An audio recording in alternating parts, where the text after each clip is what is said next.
नव्या मुंबईत तिसरी मुंबई म्हणून नावारूपाला येणाऱ्या प्रकल्पाचा विकास भविष्यात करण्यासाठी फोर कॉर्नर डेव्हलपर्सच्या माध्यमातून गुंतवणूकदारांच्या विश्वासातून परिसरातील खोपटा टाउनशिप तसेच पेन स्मार्ट सिटी या ठिकाणी व आजूबाजूच्या परिसरात लहान मोठ्या गुंतवणूकदारांसाठी प्लॉट सुविधा उपलब्ध आहे। नवी मुंबई तसेच पनवेल भागातील नवीन होणारी डेव्हलपमेंट झाल्यानंतर आता तिसऱ्या मुंबईच्या रूपात उरण या भागातील तसेच पेन परिसरात मोठ्या प्रमाणात डेव्हलपमेंट केली जाणार आहे। यासाठी अनेक गुंतवणूकदार यांना कागदोपत्री अधिकृत रजिस्ट्रेशन देऊन यांना हक्काची जमीन उपलब्ध करून देण्याच्या उद्देशाने स्थापना फोर कॉर्नर डेव्हलपर्स कंपनीचा दुसरा वर्धापन दिन साजरा। बिजी शेड्यूलमध्ये इथपर्यंत आले कारण आज सर्वात मोठी लग्नाची तीथ आहे। सांगोल्याचे आमदार बाबासाहेब देशमुख सुद्धा येणार होते, परंतु अलिबागवरून जयंत पाटील साहेब तिकडे गेले सांगोल्याला, त्यामुळे त्यांना येता आलं नाही। त्यांनी फोन केला आणि मला सांगितले मला येता येत नाही।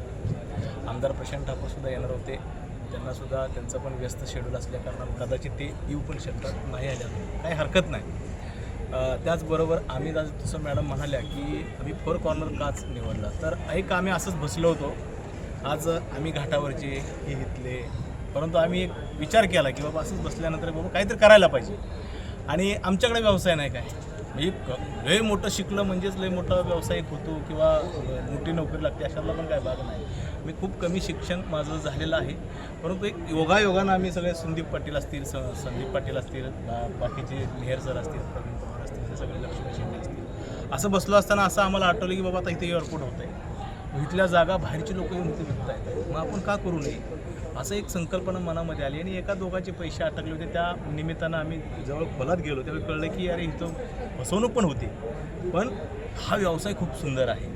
आणि असं बसल्यानंतर आमचं ठरलं की बाबा आता हे करायचं, कारण का जागा देणार इथले स्थानिक आहेत, भूमिपुत्र आहेत, कारण गरजेपोटी जे जागा विकत आहेत टायटल क्लिअर जागा आम्ही घेतो आहे। आणि जे इन्व्हेस्टर आहेत जसे आता मी अशी मॅडमनी मॅडमनी 17 गुंठ्याचा प्लॉट घेतला, तसं घेणाऱ्या लोकांना आम्ही देतो आहे। आणि हे देत असताना तुम्ही नावाबद्दल विचारलं, फोर कॉर्नर डेव्हलपर्स हे का?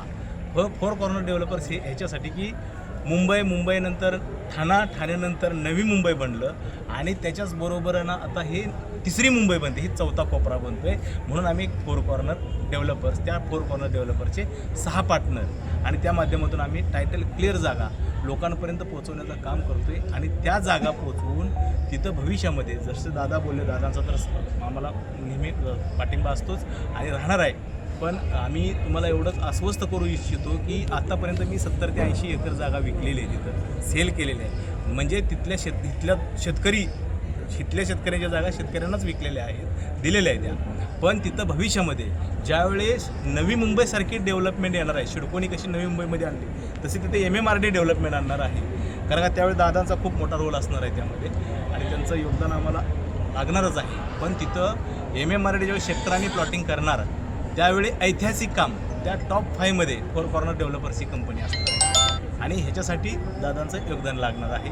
तिथे MMRDच्या माध्यमातून सेक्टर प्लॉटिंग पडणार, त्यावेळी वेगवेगळे डिपार्टमेंट असणार आहेत, 60-40 रेशो येईल किंवा 22.5% जागा मिळेल, पण जे बी काय जागा मिळेल शिडको येऊ, MMRD येऊ, नैना येऊ, MSRD येऊ, जी संस्था तिथं शासनाची येईल त्या संस्थेबरोबर आम्ही कनेक्ट होऊन तिथं खूप मोठ्या लेवलला डेव्हलपमेंट होणार। आणि हे डेव्हलपमेंट करण्यासाठी आमचा मानस आहे की येणाऱ्या कालावधीमध्ये दादा आम्ही तिथं आमच्या स्वतःचा IPO लॉन्च करायच्या विचारामध्ये आहोत। आमची कंपनी लिस्टेड कंपनी करणार आहोत, रिअल इस्टेटमध्ये आज एक ऐतिहासिक काम करण्याचा मानस घेऊन आम्ही पुढे चाललेलो आहे।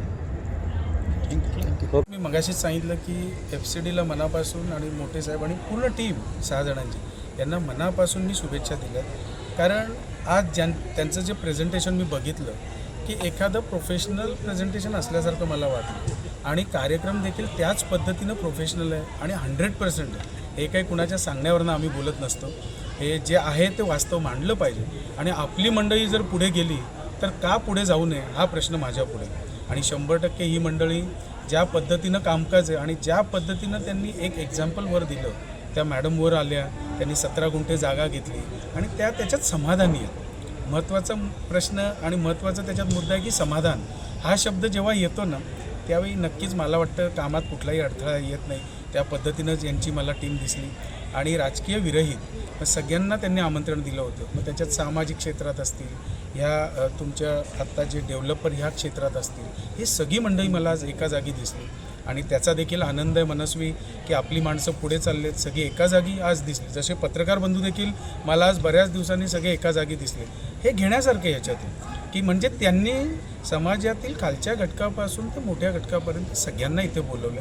हे त्याच्यातून एक शिकण्यासारखं मला वाटलं. आणि आज विंधणेचे देखील आमच्या इथे आहेत.